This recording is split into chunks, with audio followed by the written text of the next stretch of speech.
ఎలక్షన్లల్లా అన్ని కులాలోలకు సమానంగా టికెట్లు వంచి తేడా రాకుండా చూసుకుంటాయి పార్టీలు. ఏ పార్టీలైనా మొదలు రెడ్లకే పెద్ద పీటేస్తారు. అటు వెనక ఆవులకు, ఆ తర్వాత బీసీలకు, ఎస్సీలకు ఇస్తారు.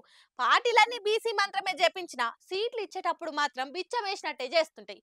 ఇప్పుడు కాంగ్రెస్ లో గదే నడుస్తుంది అంటున్నారు రాజకీయ విశ్లేషకులు.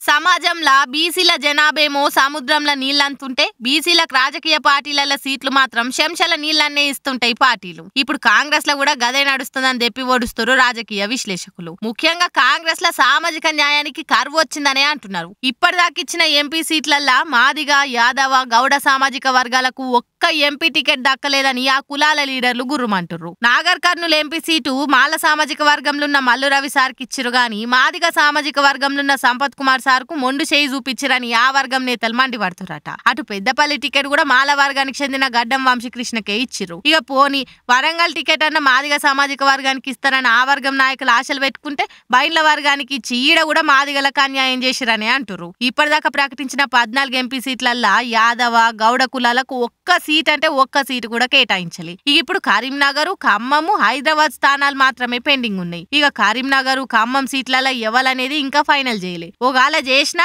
ఈ బీసీ లీడర్లు అయితే పోటీలో లేరనే అంటున్నారు. కానీ క్షవరమైనాక వివరం బోధపడ్డట్టు ఎన్నికలలో పడ్డ దెబ్బతోటి బీఆర్ఎస్ వాళ్ళు అన్ని కులాలకు ఇంపార్టెన్స్ ఇచ్చినట్టే తెలుస్తుంది. అలా సీట్ల కేటాయింపులు చూస్తుంటే యాదవ కులం నుంచి 2 సీట్లు కేటాయించిండు. అట్లనే గౌడ కులం నుంచి పద్మారావు గౌడ్కి ఇచ్చిర్రు. ముదిరాజ్ నుంచి కాసాని జ్ఞానేశ్వర్ కు సీట్ ఇచ్చిర్రు.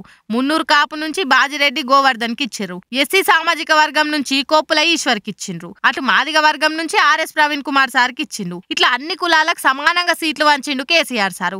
ఇక కాంగ్రెస్ లో ఈ బ్యాలెన్సింగ్ మిస్ అయిందని అంటున్నారు. మరి ఈ ఎఫెక్ట్ ఓట్ల మీద ఎట్లుంటదో చూడాలిగా. ఉంగరాల చేతితోటి మొట్టికాయలు వేస్తేనే ఇంటాడు అన్నట్టు సర్కారు వాళ్ళకు నెత్తి మీద సోట్లు పెట్టి చెప్తేనే ఇంటారా ఎట్లా?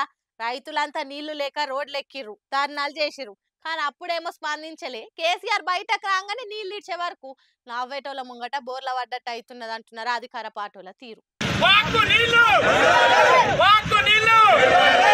రైతులంతా నీళ్ళీమని అధికార పార్టీ లీడర్ల చుట్టూ తిరిగిన ముచ్చట్లు వార్తలలో బాగానే వచ్చినాయి. పొలాలు ఎండిపోతున్నాయని ధర్నాలు చేసిండ్రు, రోడ్లు ఎక్కిండ్రు, ఏడ్చిండ్రు, షేన్లల్ల పశువులను దోలిండ్రు, ట్యాంకర్లతోటి నీళ్లు కొట్టి తడుపుకుర్రు. కానీ ఆఫీసర్లు అయితే నీళ్లు ఇడవలేదు. గదే ఐతారం నాడు కేసీఆర్ సార్ ఫామ్ హౌస్ లకెళ్లి కాలు బయట పెట్టి సూర్యాపేట, జనగామ జిల్లాల రైతుల తానికి పోయి మందలిచ్చి వచ్చిండు కదా. ఇక వాళ్ళంతా నీళ్లు వారక షేన్ చెల్కలు వట్టిపోయినాయని సార్కు గోస చెప్పుకురు. కేసీఆర్ సారు సర్కార్ మీద దుమ్మెత్తి పోసిండు. ప్రాజెక్టులలో నీళ్లు పెట్టుకుని నీళ్ళెందుకు ఇయ్యరని నిలదీసిండు.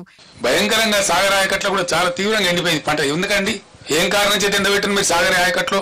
ఈ రోజు కూడా నాగార్జున సాగర్ లో even today when I'm speaking to the press MDDL కంటే అబోవ్ గా 7 టీఎంసీ వాటర్ ఉంది. ఎండిడిఎల్ కింద కూడా మనం వాడుకోగలిగిన మరో 7 టీఎంసీల వాటర్ ఉంది. 14-15 టీఎంసీల వాటరు ఇప్పుడు కూడా సాగర్ లో వాడుకోగలిగే పరిస్థితి ఉంది. తెల్లారే నిన్న నాగార్జున సాగర్ ఎడమ కాల్వకెంచి 2500 క్యూసెక్ల నీళ్ళు ఇడిచిపెట్టిరు. అటు నంది మేడారం కెంచి కూడా కాళేశ్వరం ప్రాజెక్ట్ నీళ్ళని ఇడిచిపెట్టిరు. దాంతో రైతులంతా జర నిమ్మలమైరు. మరి ఈ పానేదో జర ముందుగానే చేస్తే గింత బద్నం కాకపోదురు కదా. నావేటోళ్ళ ముంగట బోర్ల పడ్డట్టు చేసుకున్నాడు ఎందుకు? ప్రతిపక్ష పోలు ధర్నా చేస్తే గాని నీళ్లు ఇయ్యాలన్న సోయి రాలేదా ఎట్లా? జనాలు గోస చెప్పుకోనికే లేదనే కదా వాళ్ళని దూరం కొట్టి మిమ్మల్ని దగ్గర తీసిరు. మళ్ళా మీరు కూడా గట్లనే చేస్తే ఎట్లా అని అంటున్నారు రైతులు.